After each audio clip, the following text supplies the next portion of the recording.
Seja bem-vindo ao quarto episódio do Qualos Podcast.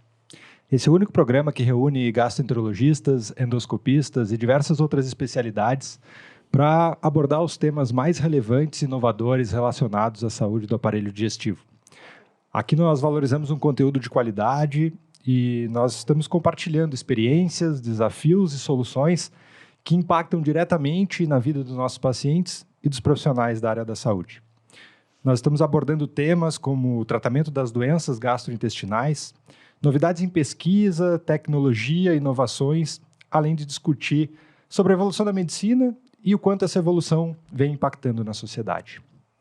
Nós estamos iniciando o nosso projeto abordando um tema que é muito relevante e importante para todos nós, que é o câncer coloretal. Esse assunto é tão importante que nós estamos dedicando uma temporada, uma série inteira, com esses 4 primeiros episódios sobre ele.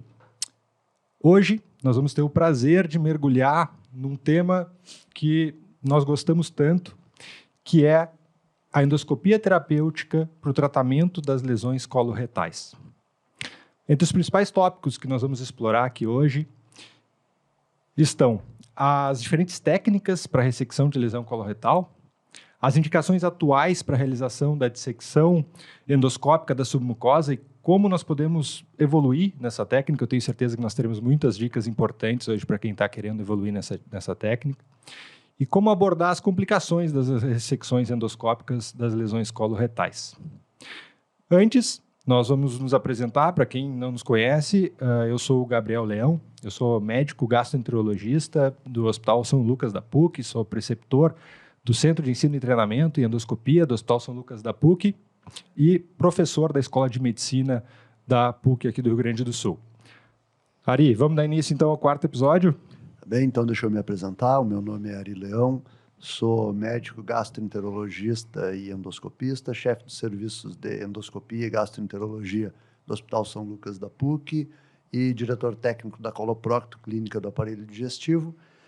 E o assunto de hoje é um assunto extremamente interessante. Vamos dar início, Gabriel. Antes da gente apresentar aqui os nossos convidados que já estiveram aqui conosco em episódios anteriores, que são exímios conhecedores do assunto que nós vamos abordar hoje, eu quero me dirigir a você que está aí nos vendo, nos escutando, e pedir que, se você está gostando desse conteúdo, que você nos ajude a evoluir e fazer ele chegar o mais longe possível, compartilhando esse conteúdo, dando like, ativando o sininho ali das notificações para vocês saberem quando nós lançarmos os novos episódios. E, é claro, se você concorda ou discorda do que nós falarmos aqui, se você quiser dar sugestões para os próximos episódios, comentem nos episódios para que nós consigamos conversar com todos vocês e evoluir, então, nos próximos episódios. Lembrem que nós estamos presentes no Instagram e no Facebook também, com cortes semanais, então vocês podem nos acompanhar por lá também. E, é claro, é importante ressaltar que nós estamos aqui abertos para apoios e patrocínios, de quem queira vincular a sua marca a um conteúdo médico de qualidade, de confiabilidade. Então, nós estamos dispostos aqui a conversar. Entre em contato conosco aí através das nossas redes. Muito bem, agora é o momento de nós apresentarmos os nossos convidados. E eles já estiveram aqui conosco, já estão com cadeira cativa aí no Qualos Podcast. Nós estamos aqui hoje com o Rafael Castilho Pinto. O Rafael já esteve presente no nosso terceiro episódio, então quem ainda não teve a oportunidade, não viu um episódio onde nós conversamos muito sobre qualidade em colonoscopia, um episódio que já deu uma repercussão muito interessante, volte lá para assistir, depois de nos assistir aqui no quarto episódio, porque realmente está muito interessante. E o Rafael está aqui novamente conosco, ele é médico coloproctologista, ele atua na realização de colonoscopia diagnóstica e terapêutica no Hospital Moinhos de Vento e lá no Hospital São Lucas da PUC, junto conosco, é preceptor também do SET de endoscopia do Hospital São Lucas e do Moinhos de Vento, e ele está aqui hoje para falar do assunto que ele conhece tanto, que é a endoscopia terapêutica para o tratamento das lesões coloretais. Seja bem-vindo ao Qualos Podcast, Rafael. Gabriel, Ari, muito obrigado mais uma vez pelo convite. É um prazer. O primeiro foi muito bom e eu acho que esse é um caminho da evolução do primeiro. A gente começou falando de qualidade em colonoscopia E a qualidade em colonoscopia muitas vezes nos leva a nos aventurar num diagnóstico mais avançado e depois numa terapêutica mais avançada. E aí estamos à disposição para as perguntas e para conversar sobre o assunto. Muito bom. E ao lado do Rafael está o Mauro Maia, né? O Mauro esteve conosco no nosso episódio de estreia, né? Onde a gente falou bastante também sobre rastreamento, né? Do câncer coloretal, políticas de rastreamento. Eu também convido vocês todos a voltarem lá no primeiro episódio, se vocês não viram ainda, foi uma conversa muito legal. O Mauro, então, é médico gastroenterologista e endoscopista. Ele também atua no Hospital São Lucas da PUC, no Hospital Moinhos de Vento, é preceptor do SET, né, desses dois hospitais, e é uma baita de uma referência, junto com o Rafael, em endoscopia terapêutica para ressecção de lesões coloretais. Mauro, seja bem-vindo novamente ao Qualos Podcast. Muito obrigado pelo convite. Eu acho que o Qualos é um grande sucesso. Gabriel e Ari, eu comentei na outra vez, né, que realmente estamos plantando uma semente que vai realmente dar uns frutos muito positivos. Concordo com o Rafael, que comentou justamente que a qualidade em colonoscopia é fundamental para que a gente possa evoluir no manejo das lesões, né, coloretais. Porque se a gente não consegue manejar sem diagnosticá-las e conhecê-las. Então, a gente vai conversar um pouquinho sobre características das lesões, como é que a gente vai fazer, a documentação, a verificação da característica das lesões para a gente poder tratar adequadamente. E as próprias técnicas e dicas de como realmente fazer, né, essas terapias que são tão complexas. Bom, como eu falei anteriormente, nos episódios anteriores, onde vocês estavam presentes, a gente abordou rastreamento, abordou, né, qualidade de endoscopia, mas hoje a gente vai entrar na endoscopia terapêutica. E lá nos episódios anteriores, a gente falou um pouco e eu perguntei para vocês o que fez vocês irem, né, para a medicina e trabalhar, né, com saúde e até mesmo com endoscopia. Mas hoje eu vou fazer uma pergunta um pouquinho diferente para cada um de vocês para a gente começar o nosso podcast. Vou começar contigo, Mauro.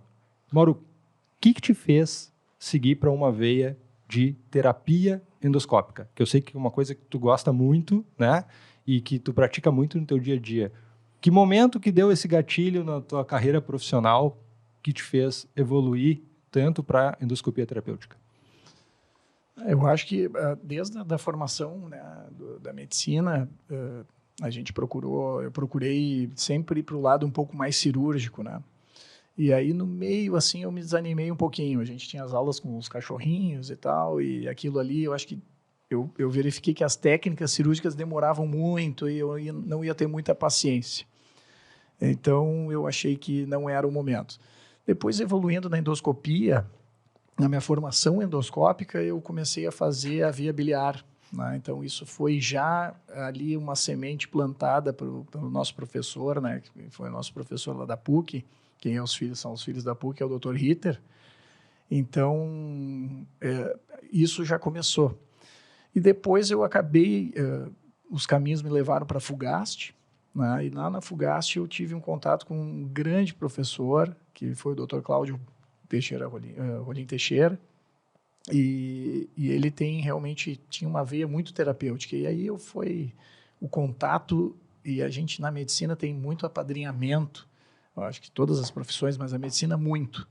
Eu acho que isso foi que realmente eu fui nesse caminho. Conviver muito com pessoas que faziam muita terapêutica. Yeah. E aí pegou aquele desejo interno e foi evoluindo. E que foram pioneiros, né, em muita coisa, né? Tanto o Ritter quanto, né, o Rolim, e isso provavelmente chamou tanto a atenção, né? Isso. E eu fui observando, fui acompanhando e foi crescendo essa veia, vamos dizer assim, terapêutica e que a gente vai evoluindo até hoje, porque eu acho que é uma evolução contínua, né? A gente nunca chega agora está pronto, né? Claro. A gente leva todos os casos que a gente tem, né? Eu e o Rafael trabalhamos juntos e temos os casos juntos de dissecção, e isso acaba que a gente sempre tem uma dificuldade, vai evoluindo, conversa e discute cada caso, então é uma constante evolução. E tu, Rafa, eu sei que tu andou pelo Japão, andou num monte de lugar aí. Que momento que deu esse gatilho para a endoscopia terapêutica? O Japão fez parte desta evolução, mas meu caminho foi ao contrário. Eu nasci na cirurgia, eu sou coloproctologista de origem, gostava de operar câncer coloretal, principalmente câncer de reto, é uma cirurgia muito desafiadora e muito interessante, mas depois os caminhos me foram levando para a colonoscopia, e principalmente dentro da área da coloproctologia, eu achava que precisava uma melhora da qualidade dos colonoscopistas, e tive influências semelhantes, até porque todo mundo aqui no Rio Grande do Sul, na virada dos anos 90 para os anos 2000, foi influenciado, quem gostou de colonoscopia, pelo Dr. Cláudio Rolim. E eu me lembro que em 98 eu fui lá na Fugast, ele tinha trazido, fazia pouco, aparelhos de magnificação e começou por esse lado do diagnóstico. Então eu sempre gostei muito do diagnóstico, e quando a gente vai evoluindo nesse diagnóstico avançado, a gente naturalmente vai para a terapêutica, porque a gente começa a aprender cada vez mais as nuances e as diferenças das lesões. Depois eu fui trabalhar com pesquisa em qualidade em colonoscopia, e aí surgiu a oportunidade de ir para o Japão, também com a colaboração do Dr. Cláudio Rolim, que a gente sempre em colonoscopia terapêutica no Rio Grande do Sul tem que se reportar ao início a ele. E aí eu fui para o Japão em 2016, e a partir disso vi muita dissecção, mas ainda estava difícil de começar a fazer as dissecções aqui. A gente ainda não tinha material adequado, a gente começou a evoluir nas mucosectomias, porque esse é um passo muito importante. A mucosectomia e a dissecção ela tem maneiras diferentes de ser feita, né? Mas o controle do aparelho, o diagnóstico das lesões, as indicações, elas têm a mesma base. E que época foi isso que tu foi lá para o Japão? A primeira vez foi em 2016. 16.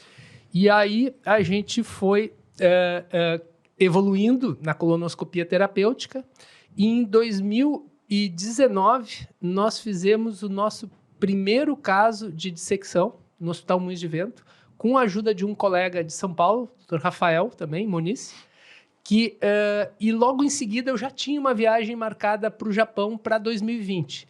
E essa depois a gente já foi mais com os olhos pensando, nós temos que colocar a ideia da colonoscopia terapêutica mais avançada para frente no Rio Grande do Sul. O Rio Grande do Sul tinha ficado um pouco para trás nessa parte. E aí em 2020 a gente voltou do Japão, veio a pandemia, e eu e o Mauro, que talvez eram as pessoas que mais tivessem interesse e talvez experiência em mucosectomia nesse momento aqui no Rio Grande do Sul, nos juntamos para unir essas forças, porque a gente não tinha aqui o que a gente vê no Japão, que o treinamento é muito feito por um colonoscopista terapêutico em dissecção experiente. Então a gente juntou as forças e passou a sempre fazer os casos juntos, compartilhar esses casos, trocar experiências, como o Mauro falou. Então, de 2019, claro, a gente teve o gap ali da pandemia, mas a partir de 2020 a gente começou a fazer mais regularmente. 2021 e 2022 foram anos que se cresceu muito nisso, e agora isso faz parte da nossa rotina semanal. Muitas vezes a gente tem mais de um caso por semana, e ainda é um aprendizado evolução, né? Constante e interminável, imagino. Mas sabe, Rafa, que eu acho que a gente tem que realmente reforçar isso. Aqui no Rio Grande do Sul, falar em endoscopia terapêutica, a gente tem que falar no nome do Cláudio mesmo. Sim. Eu acho que ele teve, vamos dizer assim, realmente foi o grande pioneiro no Rio Grande do Sul, e colocou o Rio Grande do Sul num patamar muito parecido com o São Paulo, Rio, antes da dissecção. Uhum. Mas o que aconteceu nessa evolução? Ele evoluiu muito nisso, na mucosectomia. Realmente, ele tem um controle de aparelho maravilhoso, uma técnica colonoscópica, que isso a gente vai abordar depois. Do pré-requisito fundamental para se fazer terapêutica é o controle do aparelho. E ele estagnou um pouquinho na técnica, escolhendo ficar muito na mucosectomia, e não evoluiu para a dissecção. E aí depois eu acho que a gente entra um pouco nesse cenário, colocando um pouco mais para cima, a régua um pouco mais para cima. Também porque a técnica de dissecção acabou vindo depois, né? Então houve um gap aí, né? Tanto a técnica de início, né, no Japão mesmo, na década de 90 ali, né, que é onde as primeiras publicações de SDI e tudo mais, né? Então, Bom, esse gap existe e também existiu em outros lugares e ainda existe em outros lugares, né? Então, acho que isso serve até mesmo como incentivo, né? Aos locais onde estão no momento de pioneirismo, né? Na evolução da dissecção. Eu acho que a gente tem que contextualizar isso também num contexto histórico, porque boa parte das pessoas que nos acompanham, né? A gente já vem aqui e já começa a descer a lenha, né? Mucosectomia e ISD, tá, mas boa parte das pessoas que nos acompanham não tem esse traquejo dessa nomenclatura, né? Então, acho que é importante a gente conversar um pouco sobre isso, né? Porque a evolução da colonoscopia começou lá desde a gastrocâmera, na década de 50, até as primeiras fibrocolonoscópios flexíveis ali no final da década de 60, a primeira polipectomia, que é um procedimento básico que a gente tem, iniciou ali na década de 70, né? E hoje a gente chega em 2023 falando de técnicas e acessórios altamente sofisticados, né? Então, mas eu acho que é importante a gente colocar isso, né? Existe a polipectomia, né, que é a retirada de pólipos. Existe a técnica de mucosectomia, que é uma técnica onde, através de uma injeção na submucosa, a gente separa as camadas mucosa e submucosa e faz uma ressecção dessa camada superficial. E existe o que a gente chama de ISD, que nada mais é que a dissecção endoscópica da submucosa, que é uma outra técnica, onde a gente injeta líquido na submucosa e vem fatiando, dissecando ela num espaço mais profundo do que a mucosectomia. Então, essas técnicas evoluíram muito. Hoje a gente tem muitas variantes de técnica que a gente pode conversar também, que são as técnicas de mucosectomia feita com água, né, underwater. A gente tem as ressecções híbridas, que também são ressecções que a gente tem hoje, têm sido bastante utilizados, a depender da lesão. As ressecções híbridas muitas vezes se mostram ressecções mais rápidas e também altamente efetivas. Então, o próprio pré-cutting, né? Onde então eu acho que a gente tem que dar uma contextualizada para a gente realmente entrar nesse processo. Uma coisa que eu acho importante, e o Mauro sabe que eu sempre fui um defensor, é de toda a técnica que a gente emprega, principalmente quando a gente está entrando com uma técnica no meio, é a gente se cercar de muito cuidado. Então, o Mauro sabe que eu sempre fui um defensor de que procedimento avançado é procedimento que tem que ser feito em ambiente controlado, tá? Então, acho que isso é uma coisa importante, da segurança. Para se fazer esses procedimentos mais avançados, como a gente está conversando aqui, tem que se criar um ambiente para que isso aconteça. Não dá para fazer em qualquer lugar. Tá? Eu posso simplesmente chegar e ir lá na clínica, pegar numa clínica e tal, vou fazer um ISD. Dá para fazer? Dá. É prudente fazer? Não. Então, tem que se criar os ambientes. Eu acho que nos últimos anos a gente vem criando esses ambientes, que são ambientes onde a gente alia toda a estrutura, que é a estrutura física, com a estrutura de pessoas, onde a gente tem residências, centros de treinamento, vários olhos a monitorar esse paciente e nos apoiar em todo esse sistema. Então, eu queria ouvir de ti um pouco, Mauro, assim, como é que tu vê isso também, né? Os ambientes adequados, como é que tu acha que a gente tem que preparar até chegar a esse momento? Porque é uma preparação para chegar a esse momento de poder fazer um ISD. Eu não vou viajar num lugar, ver como é que faz, entrei, fiz alguns casos num determinado lugar, vou chegar no meu lugar e vou chegar fazendo. Então, há um ambiente para isso. Como é que tu vê isso? Um lema que a gente tem muito do nosso dia a dia, e vou falar da gente porque trabalhamos em equipe, né? É a segurança do paciente. E eu vou dar um exemplo. A gente teve um caso agora na quarta-feira passada, e a gente conversando e trocamos ideias e tal, mas poderia ter sido assim, poderia ter sido assado, mas o paciente ficou seguro, né? Não deu nenhuma complicação. Então, antes de começar nessa área terapêutica e diagnóstica também, mas mais terapêutica, é realmente ter esse complexo organizado. Para a primeira coisa, a gente ter segurança para o paciente, porque senão isso vai acabar com a carreira terapêutica do endoscopista. Se tiver uma sequência de complicações, o endoscopista vai acabar perdendo e vai do método, às desistir. vezes, né? Não, acho que não deu e Para tal. de Não evoluir. eu acho que eu não sou para isso. Então, assim, eu acho que o ambiente hospitalar, certo? O paciente internado por um procedimento, vamos dizer, mais avançado, que é a dissecção. Não estou falando na técnica que tu descreveste bem, de mucosectomia, polipectomia, isso não, mas eu estou dizendo do mais avançado de todos, que é a dissecção endoscópica. A gente faz no ambiente de um paciente internado, a sala de endoscopia com aparelho terapêutico, se possível.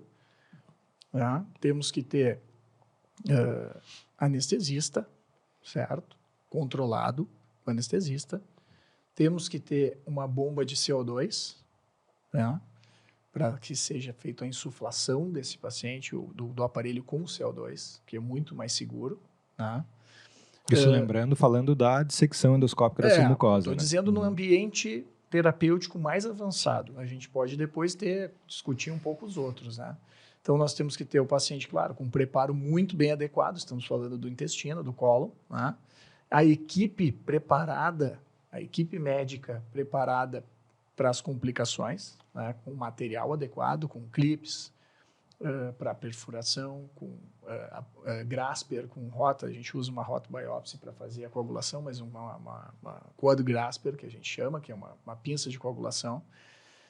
A equipe que auxilia, a equipe técnica de auxiliares, precisam estar familiarizados com todos os materiais. Tá? A unidade eletrocirúrgica tem que ser bem dedicada e totalmente, vamos dizer assim, especializada em cada, porque a gente na dissecção evolui para cada setup desse aparelho. Então, se possível, uma unidade muito bem Isso faz uma diferença diferenciada, enorme, né, mano? né? Faz uma diferença enorme. E a gente tem uma gama, depois a gente pode falar isso, entrar um pouco mais de material para dissecção, né? Então, a gente tem várias knives, né, que tem no mercado, né, mas a gente, no Brasil, dispõe de um pouco mais limitado. E tá? antes da gente seguir detalhando um pouquinho mais a dissecção, eu acho que tem muita gente nos vendo e nos escutando que pode pensar muito bem, olha, eu não quero evoluir para a dissecção endoscópica submucosa ou algo na terapia endoscópica tão complexa ou mais complexa.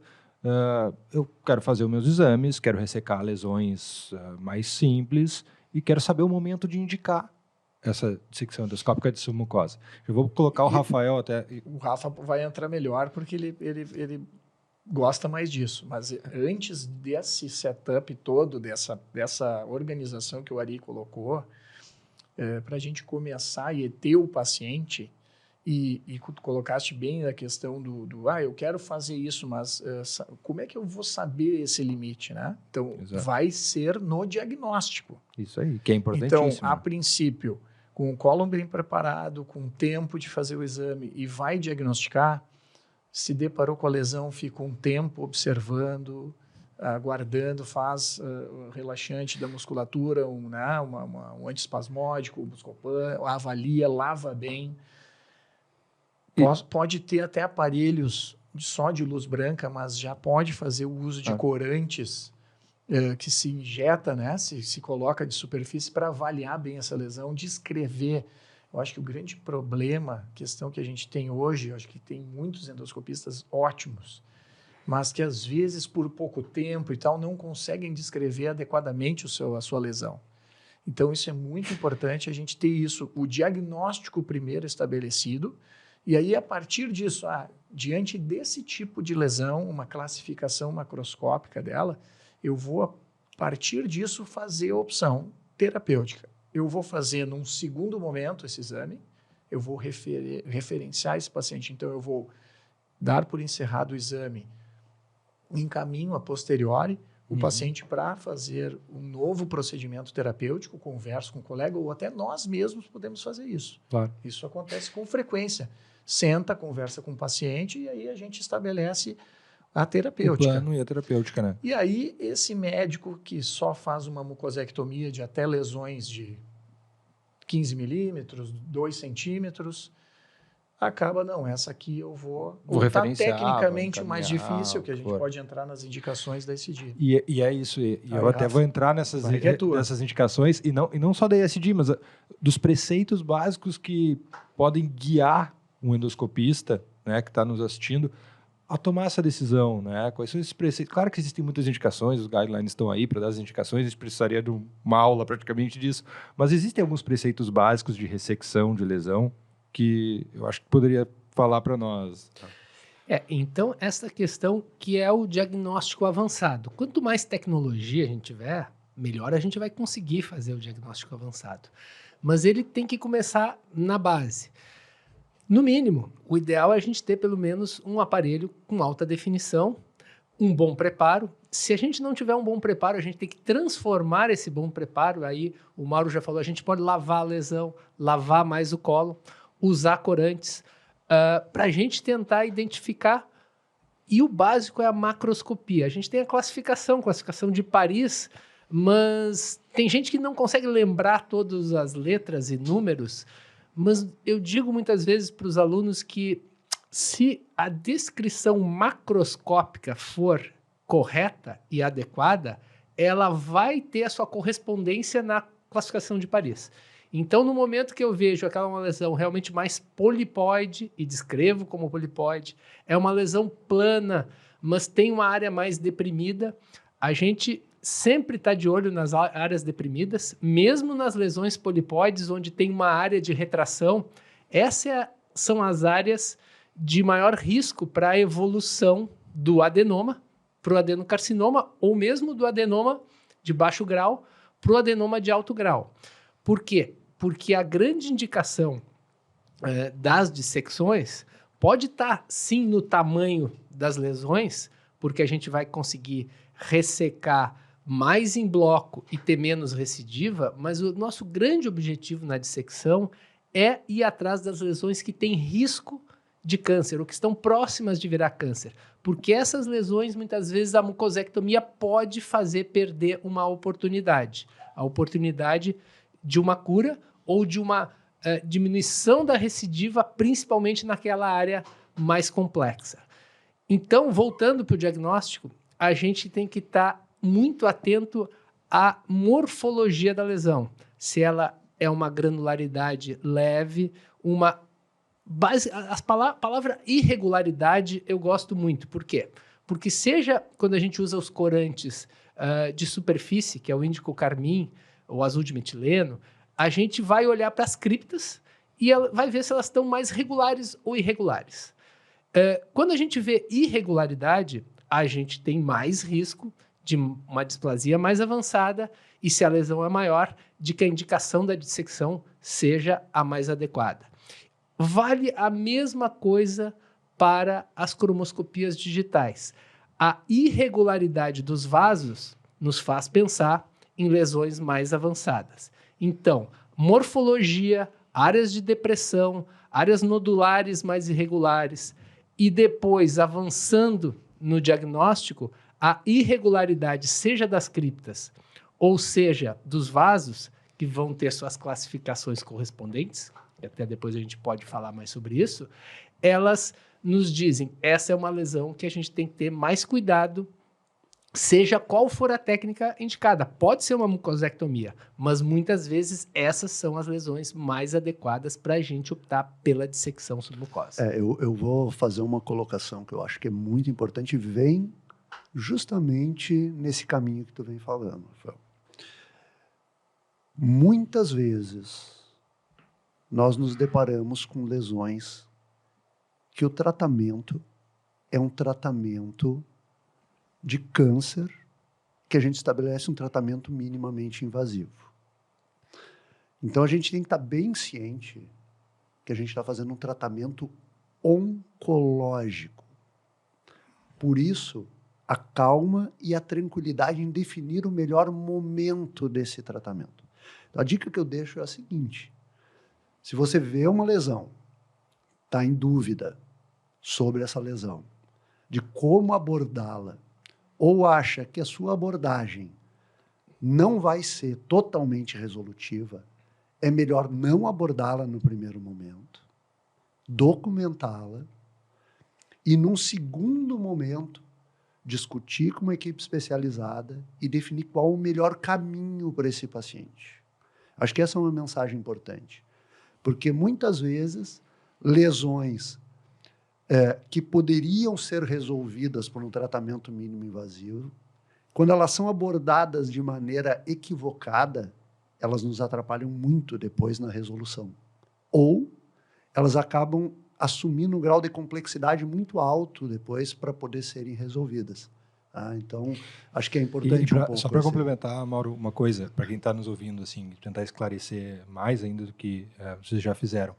Quando a gente busca, né, que já foi falado, cromoscopia digital, cromoscopia convencional, magnificação, todos esses métodos, limpar bem a lesão para avaliar, ficar avaliando essa lesão, na verdade o que a gente está buscando ali é tentar entender a chance que aquela lesão tem de estar fazendo já invasão linfonodal ou invasão vascular, né, microvascular. Isso a gente tem algumas técnicas endoscópicas para tentar entender qual é a profundidade de invasão, né? Tem uma acurácia bem aceitável para avaliar a profundidade de invasão na mucosa e na submucosa, ou até mais do que isso, para decidir de que forma a gente deve ressecar aquela lesão, ou até mesmo, em alguns casos, a gente olhar e dizer, opa, endoscopicamente não vale a pena ressecar, porque isso aqui já tem características de que está invadindo maciçamente a submucosa, ou mais do que isso, então isso já deve ter invasão linfonodal ou microvascular. E basicamente é isso que nos guia. E às vezes a gente não pode, olhando para essa lesão, entendendo ali endoscopicamente qual a chance de estar invadindo uma submucosa, mucosa, por essas características todas que nós estamos falando aqui, algumas dessas lesões a gente não pode perder a oportunidade de ressecá-la em bloco. Eu não sei se vocês concordam comigo nisso. E é basicamente isso, é um preceito que nos guia no tratamento. Então, a gente está lá, uma lesão não granular, uma lesão pseudodeprimida, uma área que, às vezes, a gente tem que olhar para essa lesão e pensar, opa, peraí, de que forma eu vou ressecar isso aqui em bloco para o patologista me dizer com confiabilidade o quanto isso está invadindo a submucosa ou não, que tipo de lesão é essa. Isso vai nos guiar, né? Essa forma é ESD? Então tá, então vai lá, eu vou chamar o Rafael e o Mauro para fazer, porque é a forma que tem como ressecar em bloco. Tocaste no assunto certo. O que a minha impressão? O endoscopista precisa acreditar que a endoscopia bem feita, com os aparelhos que a gente tem hoje, com magnificação, com os corantes, com a cromoscopia digital, precisa acreditar que consegue fazer um diagnóstico histopatológico com uma acurácia muito boa, que chega a 90% das vezes. Então, quando a gente discute uma lesão entre a gente e olha, isso aqui vai dar o que a gente conversou. Então, eu vejo que os endoscopistas não conhecem os tipos de lesões que podem ter no colo e como elas se apresentam. Porque o Rafa falou bem, macroscopia, existem as características de cada uma. Lesões polipoides, lesões planas, certo? Lesões pseudodeprimidas, as lesões mais crespinhas que têm a granularidade, outras que são mistas, que têm um componente polipoide. Cada uma delas vai ter uma característica histopatológica. Então, a gente conhece meio que uma pessoa, vamos fazer um exemplo, eu conheço uma pessoa na rua, olho ela de longe, certo? Isso, e tenho uma primeira impressão da pessoa. Eu acho que é uma pessoa que eu vou atravessar a rua aqui porque ela é meio perigosa, certo? Isso é macroscopia. Não, mas eu encontrei a pessoa e tal, comecei a conversar com ela e saber mais da vida dela e tal, não, mas ela não é tão ruim assim, eu acho que gostei dela e tal. Isso é uma avaliação da superfície dessa lesão, das criptas e dos vasos. Tem 2 tipos de avaliação que a gente faz da superfície. Eu vou avaliar a cripta com corantes na maioria das vezes corantes de superfície, que é o índico carmim, certo? Ou com cromoscopia digital. E depois eu avalio os vasos com a cromoscopia, basicamente com a cromoscopia digital. Claro que uma vem primeiro da outra. Eu avalio primeiro o vaso, depois eu jogo o corante de superfície. Um atrapalha o outro. Bom, por aí eu bate-papo com essa pessoa. Eu vou conhecendo ela melhor. Não, ela não é legal. Essa pessoa não é boa e tal, senti que não. E a gente avalia lá. Será que nessa macroscopia tem uma depressão? Não, tem irregularidade do vaso, são vasos mais amorfos, não tem vaso, aqui há um defeito, não tem cripta, perde o padrão de cripta. Essa lesão tem uma característica pode ter um carcinoma. É superficial, pode ter invasão de submucosa. E aí a gente evolui. Pode ser uma lesão de 2 centímetros, que se tiver essas características, pode ir para uma dissecção endoscópica. Então, eu acho que o endoscopista precisa acreditar na capacidade de fazer o diagnóstico. Não passar o olho e botar uma biópsia só. Claro. Eu acho que a gente passou muito tempo biopsiando, olhando eu achei que está meio estranho isso aqui. E aí, biopsia. E as dúvidas vão surgir, né, Rafa? Por isso que o treinamento nessa endoscopia diagnóstica mais avançada, ele é mais fácil do que da endoscopia terapêutica. Porque a endoscopia terapêutica a gente precisa desse controle muito fino do aparelho. Mas, para a endoscopia diagnóstica mais avançada, a gente tem que cada vez mais estimular os endoscopistas que, mesmo que não querem fazer terapêutica, que façam melhor isso. Porque muitas vezes nos chegam casos referenciados que tem muita biópsia, o que nos causa mais cicatriz, e as biópsias são nessas lesões mais complexas, muitas vezes que tem áreas deprimidas, que causam uma cicatriz mais junto da submucosa. Então, o endoscopista, como o Mauro falou, tem que confiar, tem que aprender a fazer o diagnóstico e confiar mais no diagnóstico. Isso no reto é uma questão muito importante, porque o uso da ressonância magnética para avaliação da profundidade da invasão nas lesões do reto, ele não deve ser usado, porque ela superestima, na grande maioria das vezes, o caso, e eu já vi muitos pacientes que acabam vindo para a gente para pedir uma segunda opinião, com uma indicação de uma cirurgia de ressecção baixa do reto, que vai ficar com uma ileostomia transitória, pelo menos uma anastomose colonal, com risco de uma colonostomia permanente, que, se a avaliação endoscópica fosse adequada e não tivesse a ressonância para atrapalhar, o tratamento seria endoscópico. Então, essa parte é crucial. E já misturando os assuntos, a técnica da dissecção ela é muito melhor aplicada quando as lesões são virgens. O que, infelizmente, não é a realidade nossa do dia a dia. Quando a gente começa a virar um pouco mais referência, a gente recebe muitos casos de muitos lugares.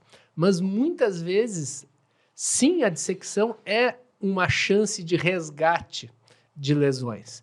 Mas algumas lesões elas já deveriam ter a indicação na primeira ressecção, porque é mais fácil, tem menos risco. Depois nós vamos entrar em complicações e tudo isso. E muitas vezes eu converso com os pacientes que as vantagens da dissecção, elas são as mesmas dos riscos. Quer dizer, a gente vai trabalhar mais junto da musculatura, vai ter uma amostra de submucosa maior, uma ressecção em bloco maior, mas a gente vai ter um pouco mais de risco de pequenas perfurações, hoje quase sempre muito bem controláveis, com os clipes e com esse diagnóstico precoce, quando a gente tem a visão na mão. Então, quando a gente tem um bom diagnóstico, a gente faz uma primeira indicação melhor. A gente usa menos biópsia. E isso tudo vai facilitar, seja a mucosectomia, se tiver indicada, e muito mais ainda a dissecção submucosa. E vocês não acham que uma coisa que pode não resolver totalmente, mas ajudar muito nessa questão de... porque, como mesmo falou, trabalhando com endoscopia terapêutica, você recebe muitas lesões que já não são virgens de tratamento, já tentaram fazer uma mucosectomia, já tentaram o recidivou. Então, vocês não acham que uma solução para isso seria... Porque quem está lá, que não está fazendo no dia a dia, o ISD ou lesões mais complexas, não vai se deparar tanto com essas lesões quanto quem está fazendo. Então, as dúvidas vão surgir. Será que, como o Mauro deu o exemplo, né? Essa pessoa que está ali do outro lado da rua, que eu estou indo ali conhecer, será que ela é perigosa ou não? Eu acho que uma coisa que pode solucionar isso é, se você tem dúvida se essa é uma lesão que deve ser ressecada por mucosectomia ou por ISD, registra bem uma boa imagem dessa lesão, né? Faz uma boa imagem dessa lesão com cromoscopia, luz branca mesmo, cromoscopia convencional, e traz para discutir antes de tomar essa decisão, né? Porque às vezes na ânsia de tentar já fazer a terapêutica, a gente vê muito isso, né? De fazer a terapêutica ali no momento que fez o diagnóstico, a gente está falando de lesões complexas, não tem nada demais parar o exame, terminar o exame, falar com o paciente, olha, tem uma lesão mais complexa, eu quero levar para discussão para ver qual é a melhor abordagem. Talvez isso seja uma solução para esse problema. Né? Eu acho que isso é uma coisa que a gente faz no dia a dia em lesões mais complexas. Nós temos alguns casos aí que a gente está pensando se vai para dissecção, se tem que ir para cirurgia. Não, uma mucosectomia é o suficiente. Mas isso, em quem faz só diagnóstico, acho que é muito mais importante. Né? Coletar essas imagens adequadamente, de vez em quando as fotos que vêm no laudo nem sempre são tão boas quanto uma imagem que se pode tirar da tela ou se pode pegar do próprio computador, e essa imagem levar para discussão e criar esses grupos de discussão nas sociedades, nos hospitais, nos centros de treinamento. Sei que na PUC vocês têm algumas caminhos dessas discussões e que a gente participa. Então, eu acho que essa interação é muito importante, mas a gente tem que passar essa mensagem, esse treinamento para os endoscopistas na parte diagnóstica para que melhore as indicações para a terapêutica. Eu acho que isso é fundamental, né? É o conhecimento da base para você saber que lesão abordar, como abordar, e cada vez mais a gente disseminar esse conhecimento.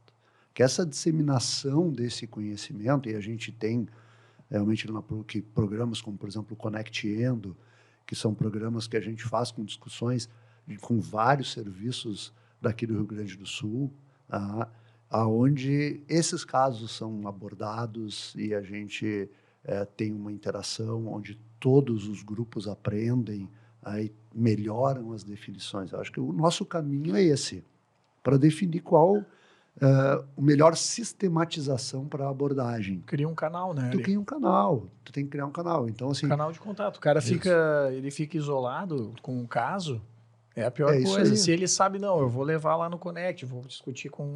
Porque a gente recebe, hoje em dia ficou mais fácil com, né, via WhatsApp, via tal, a gente consegue receber. Nos últimos anos isso tem sido facilitado. Não, isso é muito, muito bom. Não, e tu tá na pressão de tomar decisão, né, como paciente. Então, se tu tá isolado, daqui a pouco tu toma a decisão errada. Eu acho, assim, outra coisa importante, que é questão diagnóstica, né, o treinamento da colonoscopia,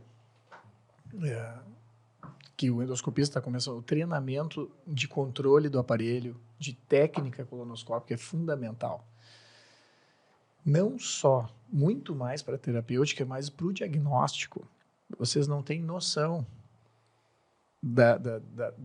vamos dizer assim, vou dar outro exemplo, assim, pega um exame muito difícil, que demora muito, que é cansativo, né? Depois de um exame de colonoscópio tecnicamente muito difícil, e ainda fazer uma documentação de uma lesão que tu vê na retirada, bem na saída, e achou uma lesão, o endoscopista já está cansado, já está sabe? Então, tecnicamente, eu acho que conversar sobre a técnica, que depois a gente conversar sobre uma curva de aprendizado na terapêutica, realmente ter um controle do aparelho bem adequado. Deixa eu já aproveitar para pedir para quem está nos vendo aí, né, nos escutando, que, bom, se você está nos acompanhando até aqui, né, e está aqui engajado nessa conversa, comente, né, deixe seu comentário sobre qual a dificuldade de quem faz endoscopia aí, né, qual a dificuldade que encontra, né, realmente na documentação e na avaliação dessas lesões, de que forma vocês avaliam as lesões, né,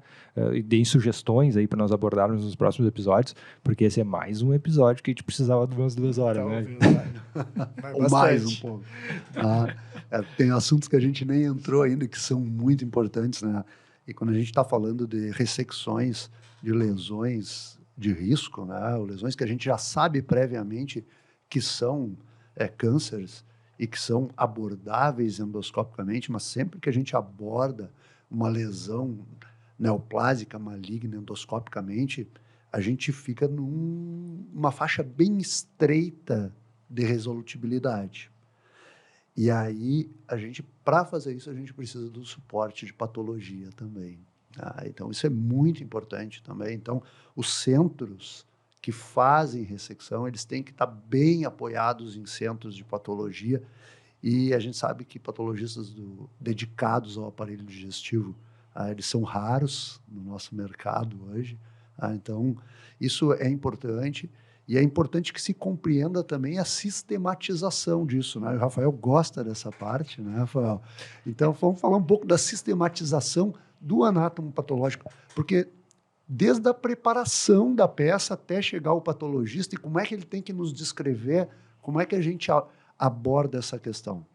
A patologia eu conheço desde que nasci, porque meu pai é patologista. Eu fui macroscopista de um laboratório de patologia nas épocas de muitas greves das universidades, nos anos 80 e 90.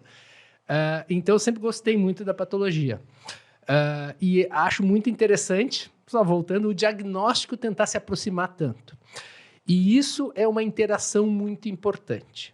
Mas, voltando, como apresentar a peça para o patologista já é um ponto importante. Então, ter um EVA, uma cortiça, um material onde a gente possa esticar a peça, porque quando a gente tem uma peça com suspeita de câncer, de uma microinvasão, a gente precisa que ela esteja o mais linear possível, porque a medida da invasão da submucosa, ela pega as duas extremidades que estão saudáveis da muscular da mucosa e vamos dizer como se fosse, eu gosto de dizer, passa uma trena, né, um nível, e a partir dali existe essa medida. Essa medida é muito importante. Existem os outros critérios que têm até um peso maior, que é a invasão vascular, invasão linfática, a distribuição de pequenas células ali nas submucosas, que é o que se chama de budding, esse agrupamento de pequenas células, o grau de budding que os patologistas nos trazem. Tudo isso são informações muito importantes. Mas, de vez em quando, a que tem mais variabilidade é a medida da invasão da submucosa, dependendo dessa angulação, dessa retração. E aí que entra a gente entregar essa área esticada e, de preferência, voltando, se é mucosectomia, se é dissecção, não partida ao meio, porque senão a gente perde esse parâmetro. Então, qual é o grande problema de uma mucosectomia onde deveria ser uma dissecção submucosa? É que se a gente partir ao meio a área de adenocarcinoma, a gente não vai ter essas duas pontas da muscular da mucosa para ter uma medida mais certeira. E aí, essas invasões mais profundas, hoje o limite determinado, principalmente pela sociedade japonesa, é de 1000 micra. Algumas sugestões que, em alguns casos, dependendo do paciente, que a gente possa aceitar como um critério de, não exatamente de cura, mas de ser o suficiente o tratamento endoscópico, um pouco mais de 1000 micra, principalmente se não tem outros fatores de mau prognóstico. Mas a interação com o patologista é essencial. Uma rotina que a gente tem feito, quando a gente tem áreas específicas da lesão que endoscopicamente eu vejo e acho que é aquela área da microinvasão, a gente manda uma foto com a marcação da área para o patologista ali, vamos dizer, picar mais. Aprofundar os cortes, né? É isso. Ali. Fazer cortes mais próximos, na verdade. Vamos dizer, essa seria que ele vai cortando de tantos em tantos milímetros e ali naquela área que a gente marca, a gente vai ter mais lâminas. Vai ter mais lâminas dali.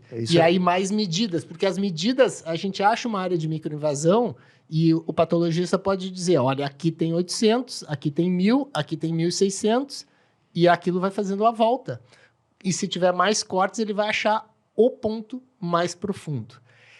Mas, de qualquer maneira, sempre que a gente tem um caso desses, que tem um adenocarcinoma precoce, com uma microinvasão ou um pouquinho mais que microinvasão, eu acho que a sugestão é sempre voltar a conversar com o patologista, revisar a lâmina juntos, para que a gente tem essa decisão que é tão importante entre o risco de uma recidiva, se não fizer cirurgia, e o risco de uma cirurgia desnecessária, se a gente tiver critérios de cura ou isso é tão importante que tratamento endoscópico suficiente. Às vezes isso é tão importante, né, que a gente, conversando com o patologista, a orientação que eles nos dão é que na área suspeita a gente deve evitar, inclusive, de colocar o alfinete para fixação ali, porque atrapalha a avaliação da peça, né? E pode, às vezes, superestimar uma lesão e mudar um critério de ressecção curativa. Então, acho que é muito importante isso, né? E não é só na ISD. Na mucosectomia, e que a gente sempre deve buscar a mucosectomia com margem, tá? Da gente, quando vai esticar a peça, utilizar as margens para esticar essa peça e não o centro da lesão, enfim. E a gente até já entrou numa indicação da SD, né? Agora o Rafa já mostrou, né? Que é qualquer lesão que a gente suspeita que tenha adenocarcinoma superficial, né? Ou que invada pelo menos assim superficialmente a submucosa. Para que tu consiga dissecar com maior controle a submucosa. Essa é a primeira indicação da SD. E para que tu consiga facilitar a vida do patologista para te dar boas informações para ter retirado uma lesão em bloco, né? Pessoal, bom, a gente já está encaminhando para o final, por incrível que pareça, mas eu não posso encaminhar para o final sem falar de complicações relacionadas a esses procedimentos, porque, bom, a complicação enfrenta quem faz polipectomia com alça-frio até quem faz ISD, né? Uns mais, claro, outros menos, por riscos inerentes a cada um dos procedimentos. Mas, sem dúvidas, as duas principais complicações e que preocupa a todos é o sangramento, né? Por um lado, e por outro a perfuração, né? Então eu queria que vocês falassem um pouco, né, Ari, Rafa e Mauro, para a gente conversar um pouco sobre como, primeiro, identificar, né, o sangramento mais fácil de identificar, a perfuração nem sempre tão fácil, e como tratar essa complicação, né? Porque aí, complicação, todo endoscopista, fazendo terapêutica avançada ou não, vai enfrentar. Quem quer começar? Bom, vamos começar pelas complicações. Então, primeiro, eu acho que é importante explicar para o paciente, e eu acho que eu já falei um pouco, que a grande vantagem, por exemplo, na dissecção, ela está associada a um maior risco de complicação. Porque dentro do que a gente tem de literatura, até saiu um enorme trabalho japonês no ano passado, lá do meu japonês, como eu digo, do Dr. Yutaka Saito, sobre complicações, e o sangramento ele é muito semelhante com a dissecção e com a mucosectomia. O sangramento imediato nos requer uma qualidade do endoscopista maior para controlar. É aquele sangramento que a gente está fazendo a dissecção e a gente tem que ter o controle imediato para que a gente não perca o campo, não perca a oportunidade de ressecar. Então, os sangramentos durante a dissecção, eles acontecem. A gente tem que tentar prevenir com pré-cauterização de vasos, usando as pinças de coagulação, mas quase sempre eles são controláveis. O sangramento depois, a gente tem muitas vezes mais dificuldade nas dissecções de um fechamento completo da lesão, porque as ressecções são mais extensas, então nem sempre a gente consegue fechar com clipes as lesões, então elas muitas vezes ficam abertas. Então a gente faz no final uma cauterização com os cautérios dedicados, que eu acho que é uma grande evolução, seja para mucosectomia, seja para polipectomia, para tudo, porque a gente vai transmitir menos calor na profundidade. Então, essas questões, a qualidade do cautério ajuda muito, essa revisão hemostática, e lembrar que algumas vezes a gente tem uma restrição pelo tamanho da ferida, vamos dizer assim, da margem de ressecção exposta para fechar a lesão, o que teoricamente diminui, principalmente no cólon direito, os sangramentos. A perfuração, em primeiro lugar, endoscopista que quer fazer endoscopia terapêutica não pode ter medo de perfuração. Ele tem que fazer a sua ressecção, saber que vai acontecer em alguns momentos, diagnosticar precocemente e tratar adequadamente. E aí os clipes vieram definitivamente para nos salvar. Talvez as suturas possam vir, mas ainda são complexas e precisa mudar o aparelho e tudo isso. Hoje já temos clipes menores que de vez em quando em pequenos furinhos da dissecção a gente consegue fechar e prosseguir o procedimento. Então, não é incomum a taxa de perfuração das dissecções submucosas é maior que das mucosectomias, mas o risco desse paciente ter uma infecção maior ou ir para a cirurgia por causa disso ainda é muito baixo, porque elas são tratáveis e raramente levam a complicação maior de infecção ou que gere a necessidade de cirurgia. Eu vejo que realmente isso, né? Com o tempo, os receios do sangramento e da perfuração, eles foram reduzindo e foi o que possibilitou o avanço da terapêutica. E importante é o manejo do reconhecimento in loco da complicação. O sangramento é fácil, né? Porque tá ali, não tem como tu não ver. Agora, a perfuração às vezes é discreta.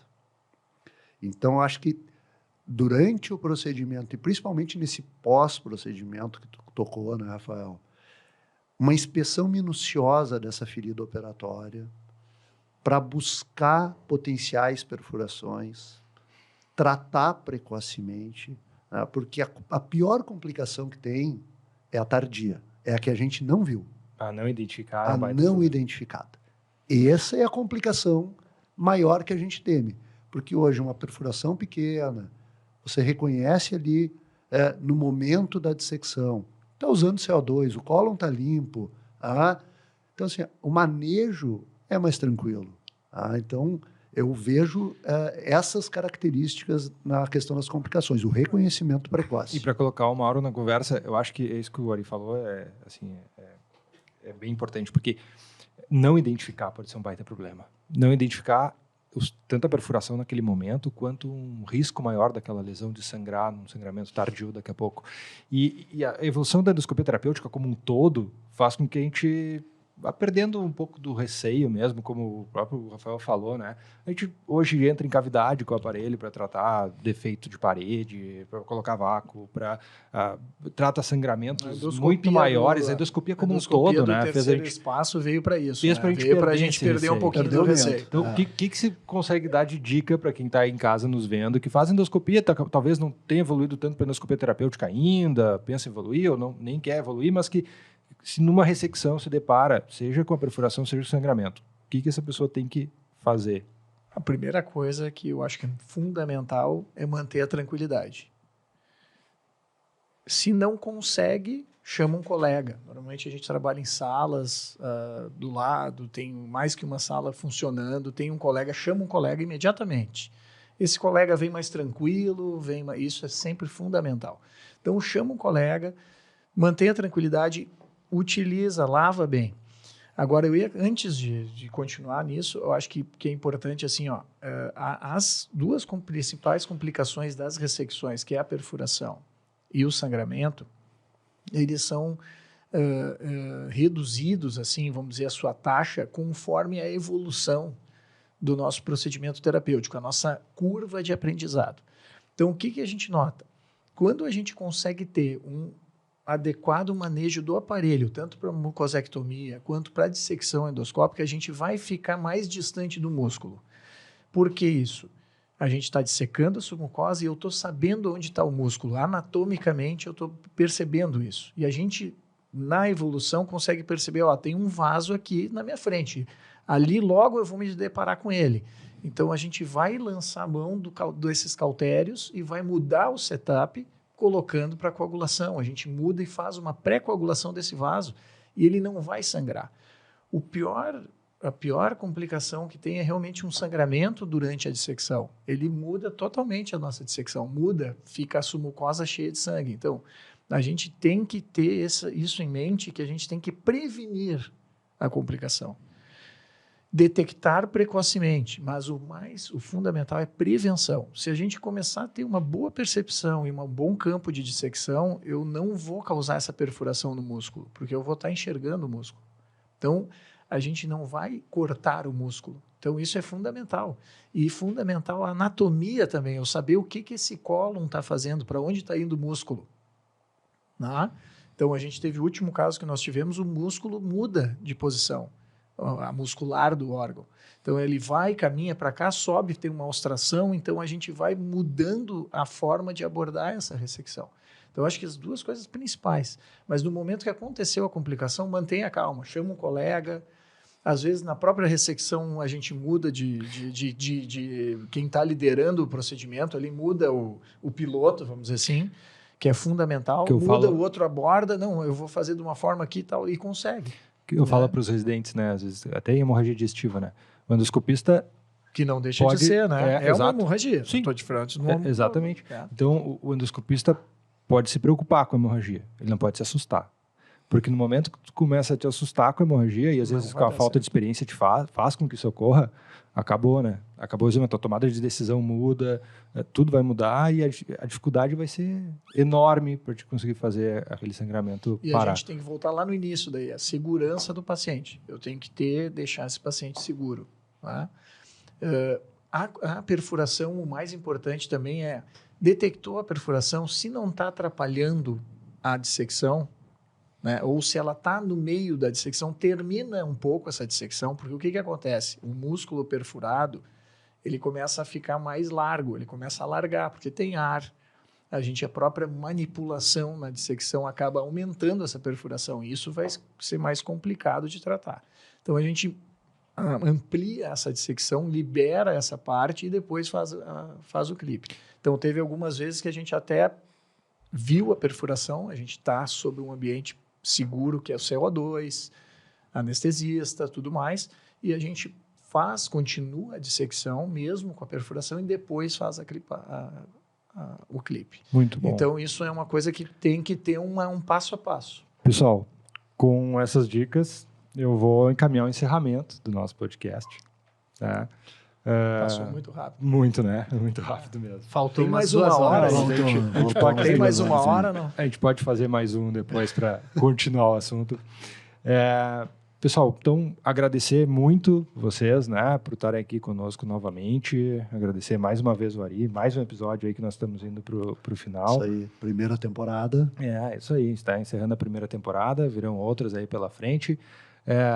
Mauro, obrigado pela tua presença aqui, é sempre um prazer estar contigo. Tem cadeira cativa. Eu agradeço. É só convidar que a gente vem, né? Obrigado, Rafa, obrigado por estar aí conosco de novo. Obrigado, Gabriel. Obrigado, Ari. Estamos aqui de novo, esperamos voltar. E sempre insistindo, assim, muito diagnóstico. Quanto melhor o diagnóstico, vai melhorar a terapêutica. Isso vale para quase tudo em medicina, né? E principalmente em colonoscopia. Pessoal, muito bem, nós estamos nos encaminhando então para o final de mais um Qualos Podcast, mais um episódio do Qualos Podcast. Nós estamos aqui então nesse projeto para levar informação de qualidade, informação médica de qualidade, confiabilidade. Acho que nós estamos conseguindo esse objetivo. Fica aqui o meu pedido para que, se você nos acompanhou até agora, está gostando desse conteúdo, curta, né, esse vídeo no YouTube, Spotify, nas nossas redes sociais, nos acompanhe aí no Instagram, no Facebook.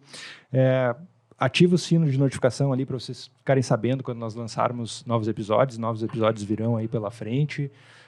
E, claro, comentem, né? Comentem o que vocês acharam, sugestões para os próximos episódios. Muito bem, obrigado para vocês que estiveram aqui conosco até o momento. Um abraço e até a próxima.